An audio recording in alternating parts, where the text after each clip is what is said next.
Have you ever wondered why, when you're surrounded by people, you feel like you don't belong? As if speaking is a waste of time and conversations are nothing more than a poorly rehearsed play. Have you noticed that even though others smile and pretend to be social, something inside you whispers that you're on another level, that you see what they cannot see? It's not arrogance. It's a strange, almost unsettling sensation, as if you live on a different frequency, too sharp for mediocre ears. Maybe you've spent years thinking you're antisocial, that something's wrong with you, that you're the odd one out. But let me ask you something uncomfortable. What if what you call strangeness is actually intellectual superiority?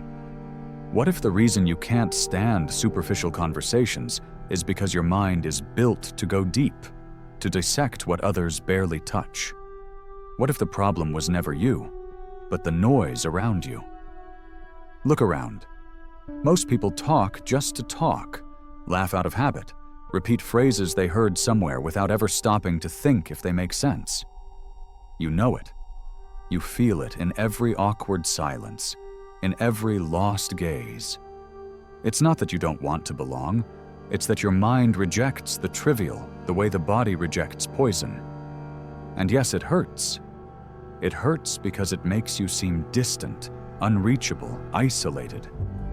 But the truth is different. You're not antisocial. You're too aware, too lucid to play the childish game everyone else plays every day. They'll never admit it, but your presence makes them uncomfortable because it reflects everything they refuse to face about themselves. Their superficiality, their mediocrity, their cowardice to confront real questions. You make people uneasy because you don't follow the script. And the world does not forgive those who don't fit into its theater. They'd rather point fingers, label you, push you aside, than admit your silence makes more sense than all their words combined. But here's what I promise you. If you stay with me until the end of this video, you'll understand why you're not antisocial, why your apparent isolation is actually a sign of superior intelligence, and most importantly, you'll discover how to use that advantage in a world determined to make you feel like a mistake.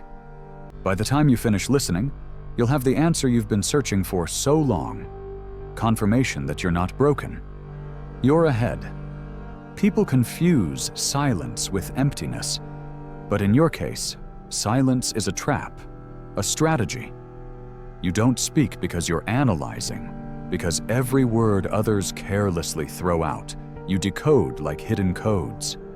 And that habit, that ability to read between the lines, is what turns any room into a laboratory where you're the only awake scientist. They think you isolate yourself, but what you're really doing is observing. And observing, in a world full of open mouths and closed ears, is a superpower that terrifies those who can't stand to see themselves reflected in your lucidity. The truth is, your mind can't stand masks. It detects inconsistencies, picks up micro-expressions, predicts what others haven't even said yet. That's why most people avoid you, because they sense they can't hide anything. And though you never say it, they know it. Your gaze exposes them. Here's the secret no one says out loud. The smarter you are, the lonelier you become, because each layer of awareness distances you further from the crowd. The masses move to the rhythm of appearances. You walk to the beat of your own thoughts. And here's where something even more disturbing comes in. The discomfort you cause isn't just social, it's existential. Because when someone meets a person who sees too much, who questions too much, they feel threatened in their very identity. Your silences force others to hear their own echo, and that terrifies them. That's why they label you antisocial. It's easier to call you strange than to admit you operate on a level they'll never reach. It's a defense mechanism. And while they protect themselves with labels, You keep advancing in mental territory few ever tread. Think about it. People fear geniuses, but they fear them silently. They'll never admit it publicly. They'll disguise it with jokes, subtle criticism, or disguised contempt. But deep down, they know it. Your ability to think beyond makes them secondary characters in their own story. And no matter how much they deny it, mock it, or try to reduce you to a cliché, their discomfort is the clearest proof of your difference. Now listen carefully, because here's the part very few understand. What separates you from the masses isn't just your intellect, it's how you handle solitude. Most people run from silence because they fear being alone with their minds. You don't. You can endure it. You even enjoy it. And that endurance, that ability to coexist with your thoughts without needing external noise, is what separates imitators from creators. And if right now you're wondering what to do with all of this, the answer is brutal. Learn to use the discomfort you cause as a weapon. Don't soften yourself. Don't fake it. Don't try to fit in. On the contrary, accept that the distance you feel from others isn't an obstacle, it's your advantage. Because while they beg for approval and seek refuge in empty conversations, you're building inside yourself a fortress no one can tear down. The irony is that the very solitude everyone avoids becomes, in your case, your greatest source of mental energy. While others distract themselves to avoid thinking, you dive deep into layers that would terrify them. And here's the paradox. The more time you spend in silence, the more of the world's noise you learn to decode. While others drown in trivial discussions, you read the true dynamics that govern people. You understand what truly drives their decisions, their fears, and their desires. That clarity, though it sometimes feels like a curse, is actually a privilege reserved for a few. What sets you apart isn't just what you think, but what you see in others. People act like puppets, convinced their actions are free, when in truth they're enslaved by their constant need for validation. Every laugh, every opinion, every gesture is a desperate attempt to be accepted. You, on the other hand, can spot those invisible chains with uncanny precision. And that's why, even when you say nothing, your presence unsettles them. Because you represent the freedom they'll never dare to claim. Here's something fascinating. The isolation everyone points to as your flaw is actually the result of seeing too much. You can't dive into shallow talk because your mind won't let you. You see too clearly that such exchanges offer nothing. They seek distraction. You seek meaning. They flee their inner emptiness. You explore it. And it's precisely that inward journey that gives you a power they'll never comprehend. Let me reveal an uncomfortable truth. Intelligence isn't a gentle gift. It's a burden. Not because it makes you suffer, but because it forces you to see what others prefer to ignore. It forces you to notice hypocrisy in the smallest gestures, falseness in the sweetest words, cowardice in the decisions most call prudence. And once you're aware of all this, it's impossible to return to the social stage without feeling like you're playing an absurd role. That's why you choose silence, why you prefer to observe from a distance, not because you hate people, but because you can't stand the lie they insist on living in. And you know what's most terrifying to them? That your gaze doesn't need words to expose them. While they drown in endless justifications, you've already seen the root of the problem.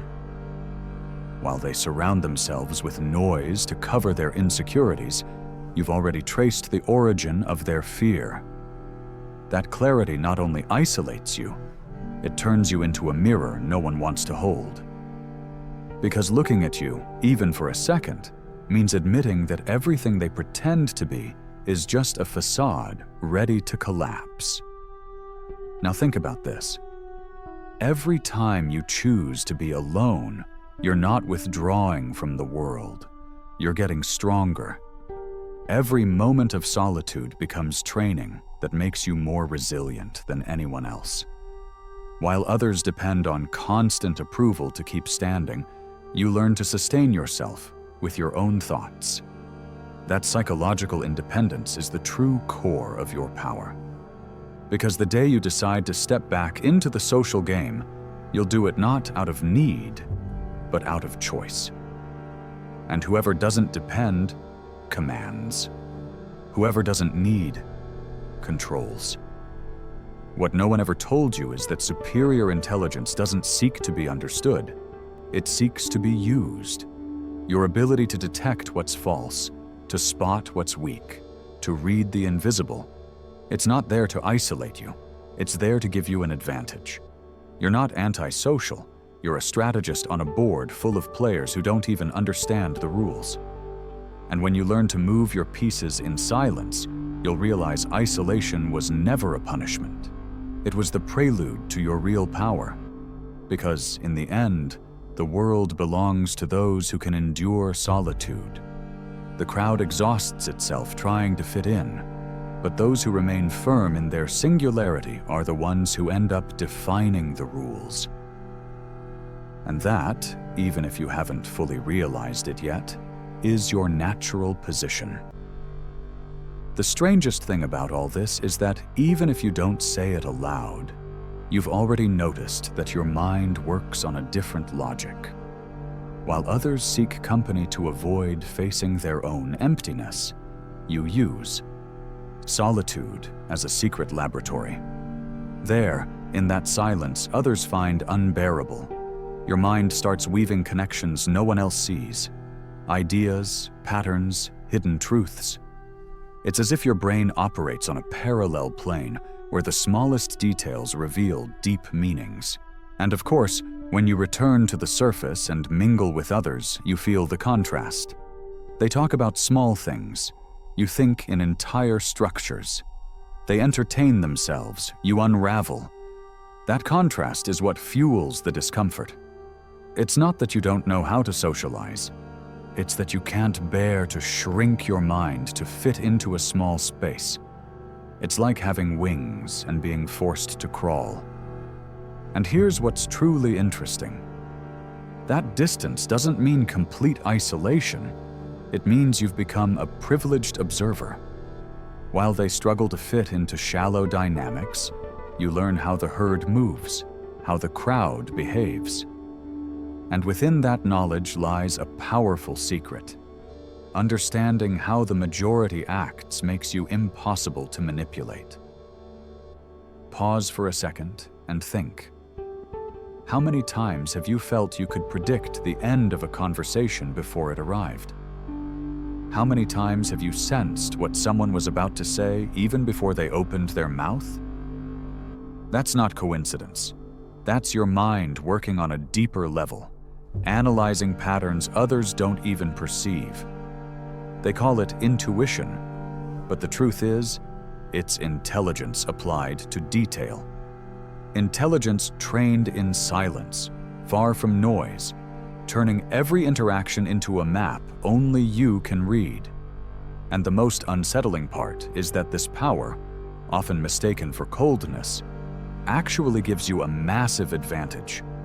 Because while others depend on external signals to feel secure, you already understand what's happening beneath the surface. You don't need approval, guidance, or validation. You have an internal radar that activates every time you engage with the world. And that radar makes you free. What no one tells you is that true freedom isn't having more friends or applause. It's being so sure of your vision that you don't depend on anyone to stand tall. That's what most people can't stand, your psychological independence.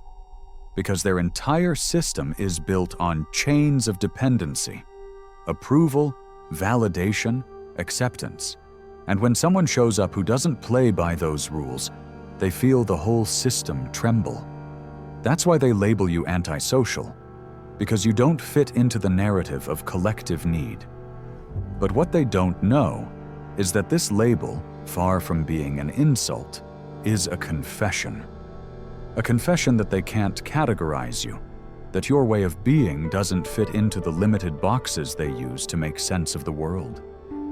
And within that misunderstanding lies your true strength, the ability to move under the radar, to act in ways no one can predict. The most fascinating part is that the very discomfort you create becomes a natural filter. Because whoever manages to get close to you, who can handle your silence, who isn't afraid of your gaze, proves they have the strength to exist within your orbit. It's a brutal, selective process, but a necessary one. Only those who vibrate on a similar frequency remain, and those few, when they appear, become authentic, deep, real connections. The rest? Mere background noise. And here's the conclusion starting to take shape. You're not antisocial. You're built for something greater. You're not made to drown in the superficial, but to build in the profound. You're not designed to please everyone, but to connect only with those who truly matter. And that difference, that apparent distance, isn't your weakness. It's the ultimate proof of your intelligence. What most people don't understand is that your apparent coldness isn't a barrier, it's a filter. A natural mechanism that separates the trivial from the essential. While the majority run desperately to be accepted by every group, you let groups dissolve on their own, because you understand something they never will. Most human connections are fragile, superficial, sustained only by the fear of being alone. And that need is a trap. Those who depend on noise to feel alive eventually end up empty. You, on the other hand, learn to breathe in silence, and that gives you a terrifying advantage. You don't sink when everyone else collapses under the anxiety of abandonment. And here's where everything changes. It's not that you don't want to belong, it's that you refuse to pay the absurd price society demands for inclusion. They ask you to shrink your mind, disguise your ideas, fake enthusiasm for hollow conversations, to participate in a theater where no one truly believes what they're saying. And you know it. Every time you play that game, you feel like you lose a part of yourself. That's why your distance isn't a flaw. It's protection. It's the only way not to betray the lucidity that sets you apart. Think about how people react when someone breaks the script. One deep question in the middle of a shallow chat is enough to make the air tense, to make everyone look away, to change the subject awkwardly. It's not a coincidence. It's a reflection of their inability to face discomfort. You represent that discomfort constantly, even when you're silent. Your very presence threatens to expose that most of social life is smoke, and that smoke disappears the moment someone with clarity enters the room. What's most intriguing is that this dynamic doesn't only happen in your inner circles, it repeats on a massive scale. And now that we've made it this far, before we continue, I want to present the following to you. Our book, The Formula of Awakening, is now available. Do you feel like there's something inside you that wants to awaken, but you don't know where to start? Then I invite you to transform your way of thinking, and with it, your way of living. Discover who you can become. Start today. The link to get the ebook is in the first pinned comment of this video. Grab your copy now at a great price. With that said, let's continue with the video. Look at how crowds are built. Everyone follows the one who shouts the loudest, even if they have nothing to say. Meanwhile, the real ideas, the ones that transform, are born in solitude, in minds that seem isolated. History is full of proof. Inventors, philosophers, thinkers, all labeled as strange or misunderstood in their time, all later turned into icons. Uncomfortable intelligence is first condemned and then worshipped, but always in that order. And here comes the most brutal paradox. What they criticize today as distance, they'll one day call vision. What they reproach now as coldness, they'll later praise as wisdom. But only if you endure. Only if you don't lower yourself to the theater they expect of you. Because the real difference between those who transcend and those who fade lies in their ability to withstand that initial loneliness, that inevitable rejection. What no one dares to admit is that the more you think, the less room there is to fit into the crowd. And that's not a flaw. It's proof that your path isn't to be everywhere, but to be in the right place at the right time. It's not about filling your life with contacts. It's about choosing, with surgical precision, who you let in. Because in the end, the crowd dissolves. But the few real connections that endure, those are the ones that truly stay with you. And then you realize something most will never understand. You're not antisocial, you're selective, you're not isolated. You're training your perception to distinguish the false from the authentic. You're not lost. You're fine-tuning the compass that will take you far beyond all those who laugh at your silence today. And now we reach the decisive point. It's not about fitting in. It's about accepting that your mind wasn't made to walk with the crowd, but to carve paths others haven't yet imagined. That's the real reason they point fingers, the real reason they label you. Because what they don't understand, what they can't control, always frightens them. And now that you know, the question isn't whether you're antisocial or not. The question is, will you keep hiding that advantage, or will you use it to build the life you truly want? Because the difference between the one who drowns in noise and the one who shapes history lies in a single decision: daring to be different without apologizing for it. If you've made it this far, I want you to leave this phrase in the comments. My silence is my power. Because that's exactly what you are. Someone who turns what others call loneliness into an indestructible fortress. Subscribe, because what's coming after this video isn't noise, it's truth. And I'll see you in the next one. Or maybe you won't see me.